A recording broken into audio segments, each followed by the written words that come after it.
বলেনি আল্লাহ নবী পৃথিবীর জগৎ ছেড়ে পর্দা নিলেন, কবরের জগতে চলে গেলেন।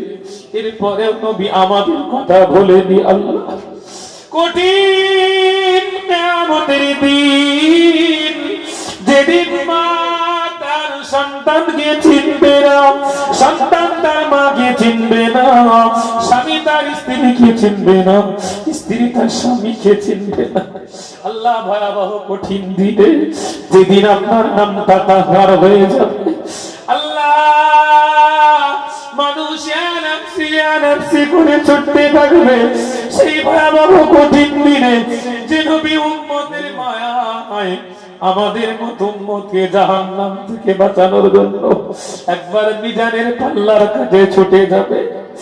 আল্লাহ একবার ফুলসিরাতের কাছে ছুটে যাবে, একবার হাউজে কাউসারের কাছে ছুটে যাবে, একবার আরশে আজিমের নিচে ছুটে যাবে। আল্লাহ আমার নবী জাহান্নামের দরজার কাছে ছুটে ছুটে যাবে। আমার একটা উম্মত যেন আল্লাহ না জাহান্নামে না যায়। ইয়া রাব্বি হাবলি উম্মতি বলে কাঁদতে থাকবে। সেই সোনার নবী মায়ার নবী রহমাতাল লিল আলামিনের রূহ মুবারকে সওয়াব পৌঁছে দিন। উসুলেরা আওলাদ আজওয়াজে মুতাহহারাতুন উম্মাহাতুল মুমিনিন আম্মা জান এর রূহ মুবারকে সওয়াব পৌঁছে দিন। হযরত আদম আলাইহিস সালাম থেকে নিয়ে আজ পর্যন্ত যত নবী রাসূল পীর পয়গম্বর আউলিয়া ওয়া ওয়াসুদু জগৎ ছেড়ে বিদায় নিয়ে চলে গিয়েছে, আল্লাহ তাদের সকলের রূহ মুবারকে সওয়াব পৌঁছে দিন। ও রব্বুল আলামিন, আল্লাহ আমাদের সকলের শরীয়তা মুজাদ্দিদি জামান উলুল আমরা হযরত দাদা হুজুর পীর কিবলা রাহমাতুল্লাহ আলাইহি রূহ মুবারকে সওয়াব পৌঁছে দিন। ওসিয়ত আল্লামা হুজুরের রূহে সওয়াব পৌঁছে দিন। আল্লাহ হুজুরের রূহানি দোয়া রসিলায় নবী পাক সাল্লাল্লাহু আলাইহি ওয়াসাল্লামের রসিলা দিয়ে দোয়া চাই। আল্লাহ আল্লাহ আজকের এই মাহফিলে আমরা অধম গুনাহগার, আল্লাহ যারা দুটো করে খালি হাত উঠিয়েছি, পবিত্র শাবানুল মুবারক মাস আপনার কাছে বড় মনোনীত মাস। ও রব্বুল আলামিন, আল্লাহ আমাদের ভিতরে আমরা অনেকে আমাদের গর্ভধারিণী মা, পেটে ধরা মাকে চিরতরের মতো বিদায় দিয়েছি। অনেকে জনম দাদা আব্বা জানকে চিরতরের মতো বিদায় দিয়েছি। আল্লাহ অনেকে আব্বাকে আর আব্বা বলে ডাকতে পারি না, মাকে মা বলে খুঁজে পাই না। ও রব্বুল আলামিন, আল্লাহ দুনিয়ার জগৎ বড় মায়ার জগৎ, দুনিয়ার জগৎ বড় ভালোবাসার জগৎ। আমাদের মতো সন্তানকে ভালোবাসতে গিয়ে, আমাদেরকে লালন পালন করতে গিয়ে, দুনিয়াদারি করতে গিয়ে কত ভুল করেছে জানি না। আল্লাহ আল্লাহ আপনার ডাক এসেছে, আপনার ডাকে সাড়া দিয়ে বিদায় নিয়েছে।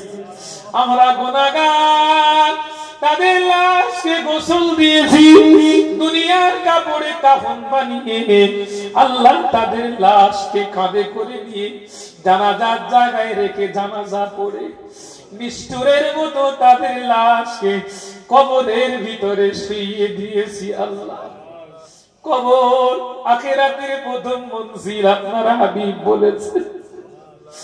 কবরের আযাব বড় কঠিন, কবর হলো সাপ বিছুর ঘর, কবর হলো অন্ধকার ঘর।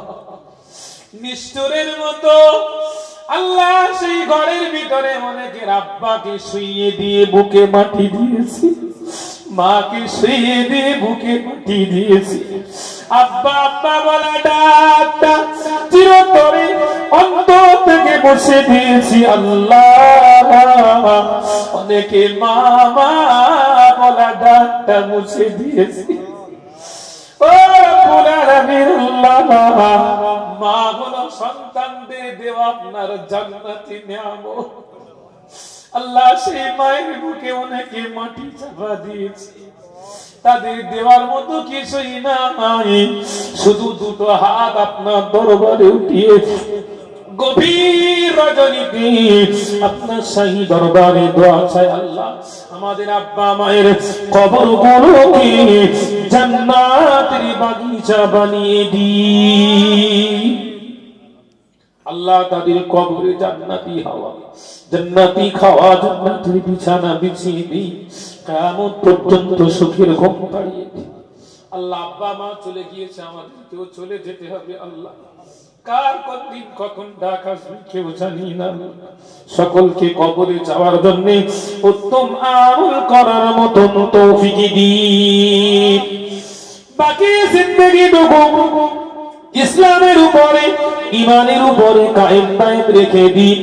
আল্লাহ এতগুলো মানুষ আপনার দরবারে হাত উঠিয়েছি, আপনার কোন বান্দা আপনার কাছে কি যায় আমি জানি না। আল্লাহ আল্লাহ এতক্ষণ ধরে আল্লাহ আপনাকে পাওয়ার আশায় বসেছিল। আল্লাহ কে কি চায় আমি জানি না। আল্লাহ সকলার মনের নেক আশা আকাঙ্ক্ষা আপনার হাবিব আমাদের নবী, নূরের নবী, রাহমাতাল লিল আলামিনের ওসিলায় আল্লাহ আপনার শাহী দরবারে কবুল করে নিন। হায়াতে জিন্দেগিতে আমাদের সকলকে দিদারে কাবা, দিদারে মদিনা, দিদারে মুহাম্মাদুর রাসূলুল্লাহ আল্লাহ আমাদের সকলের নসিবে কবুল করুন। আল্লাহ আমাদের সকলের দোয়াকে প্যারা হাবিব নূর নবী রাহমাতুল লিল আলামিনের ওসিলায় আপনার শাহী দরবারে রাখিতে আপনি কবুল করে নিন। سبحان ربك رب العزة عما يصفون وسلام على المرسلين والحمد لله رب العالمين واجعل آخر كلامنا عند الموت لا إله إلا الله محمد رسول الله. السلام عليكم